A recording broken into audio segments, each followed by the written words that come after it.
This is Sunny from Ella's Vitality, and I'm here with Ella, who is a nutritionist, health coach, yoga teacher. You're everything. I don't even know what you are at this point, but she's really passionate about nutrition and health and just spiritual well-being overall. So why don't you just kind of, talk about your kind of background in nutrition, health. I know you've done a ton of certification and stuff, so yeah, why don't you just talk a little bit about yourself? Yes. So my name is Ella Devar, and I am also known as Health Coach Ella. Healthy lifestyle is my passion. This is what I do. This is my profession.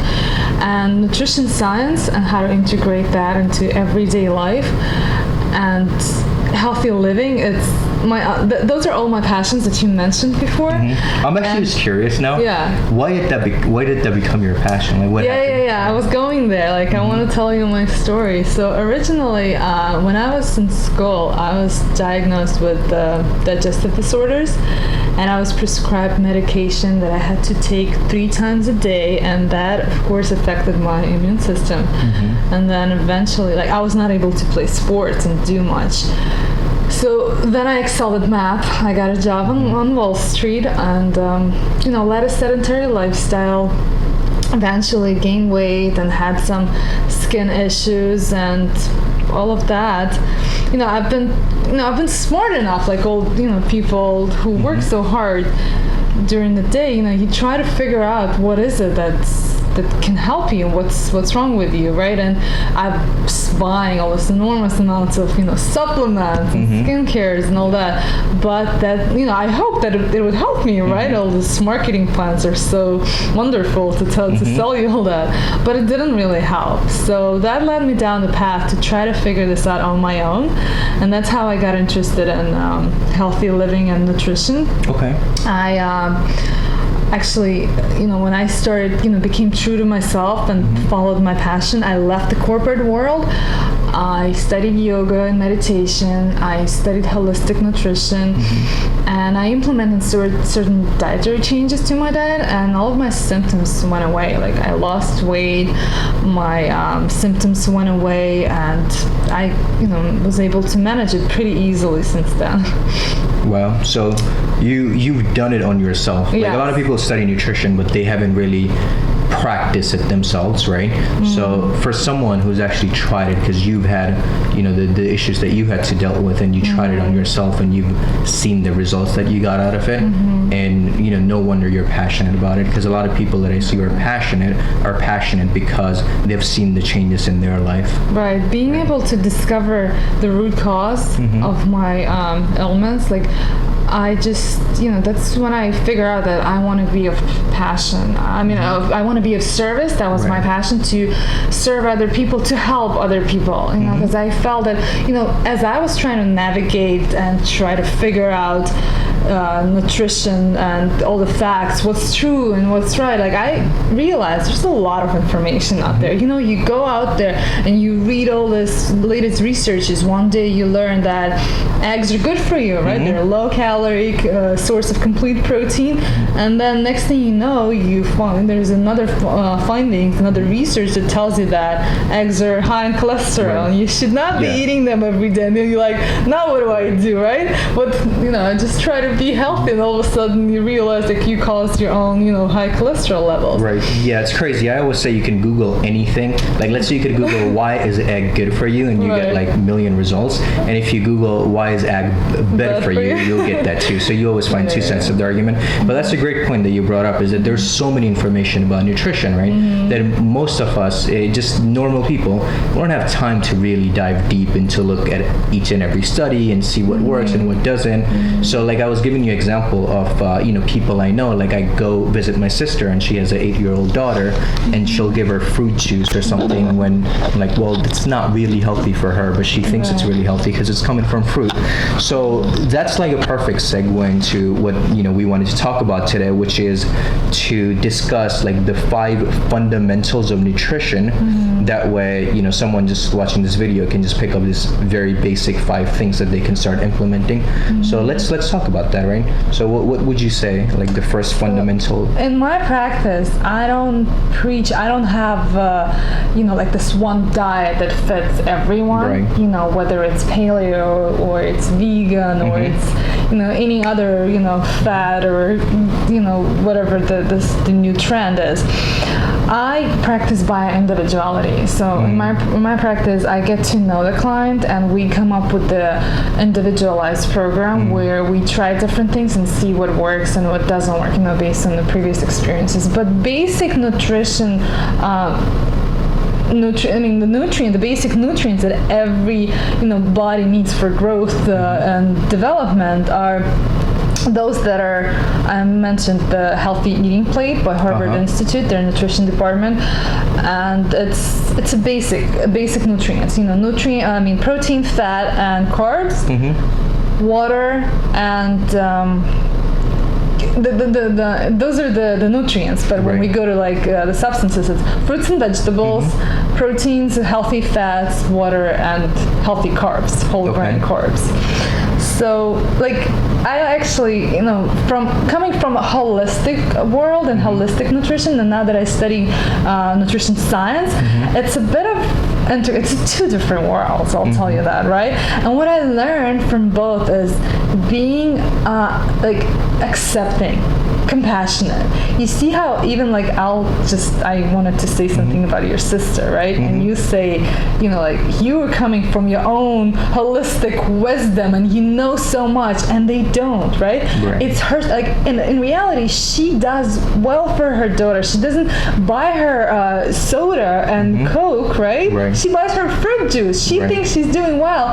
And in her world, she does. It's a great choice for them, know?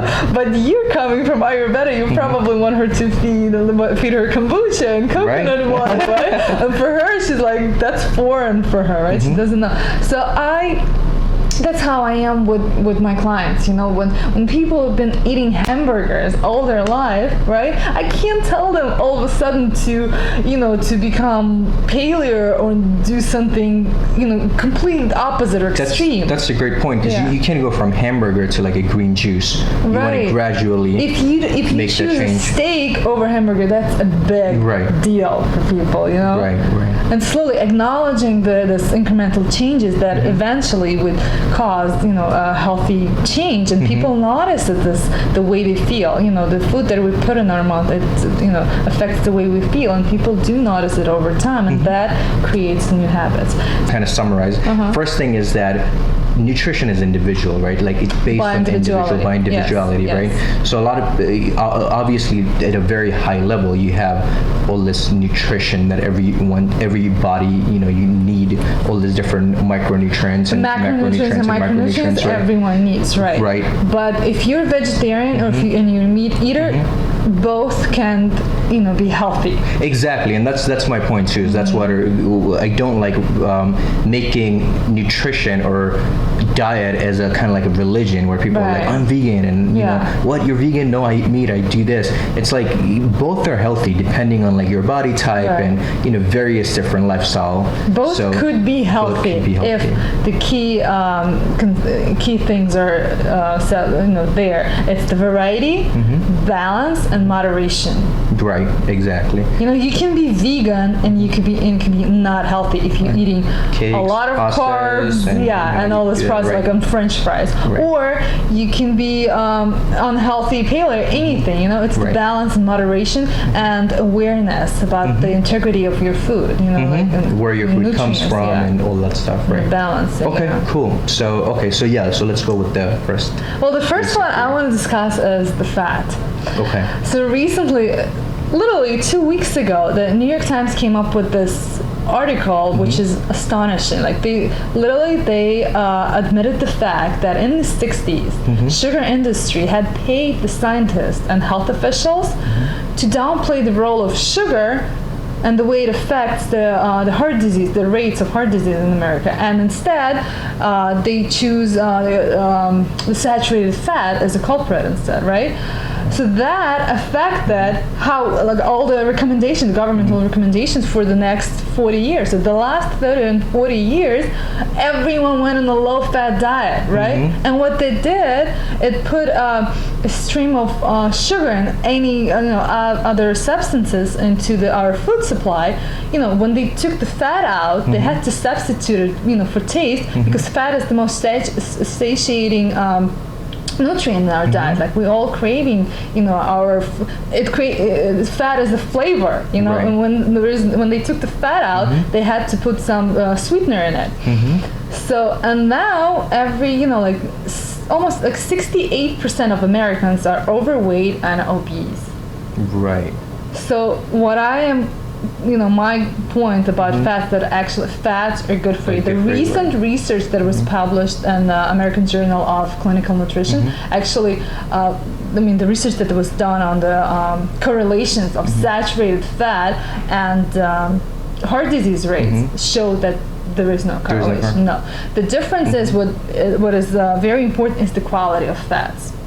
The saturated, just to make it clear, unsaturated fats are the liquid ones, all the oils, like the good ones we all know, the extra virgin olive oil, avocado oil, pumpkin seed, there's like so many, hemp oil. Just stay away from the safflower and canola oil, right? And when it comes to saturated oil, which is good in small amounts, that's the solid oil, right? So the bad ones are the trans and hydrogenated oils, right? And the good ones are the coconut oil, solid, right? Avocados.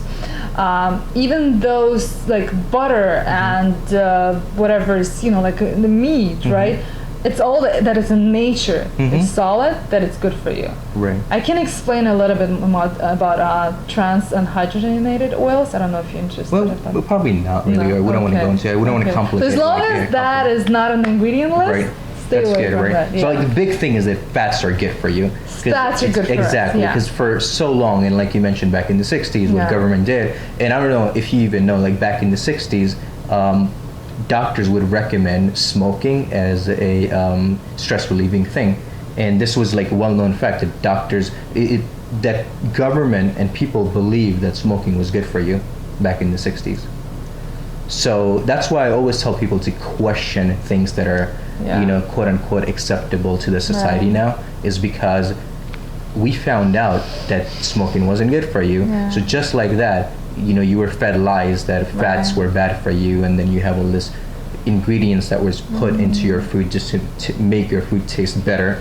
So okay, that's a great point. And so the authorities that, like you say, like we believe in, as doctors, like we basically, what we do is like we put the responsibility for our own health and well-being to someone else, right? He's a doctor, he should know better. Like, like I do everything I could, like I follow his advice, right? Someone who's been telling us to eat low-fat diet or smoke. I follow his advice. I take the medication. Exactly. What else can I do? The drugs that he gave me. It's so easy to do that. Like that's what I teach my clients. Through educating them on basic nutrition science and holistic wisdom, like integrating that with intuition. That brings awareness of the way your body reacts to certain things, and you're no longer confused whether you should be vegan or paleo. What you should do is choose the best ingredients. Yeah, because at the fundamental level, if you become body aware, then your body knows what it needs. Right. Someone who's a vegan and doesn't feel good, they feel weak, maybe your body needs some animal fat in you, animal protein in you. So that's why body awareness is important. But I think we live in a society where there's like zero body awareness for most people. Unless you have like a headache or some kind of pain, you don't even feel anything in your body. Yeah, but a lot of people are not self-aware, and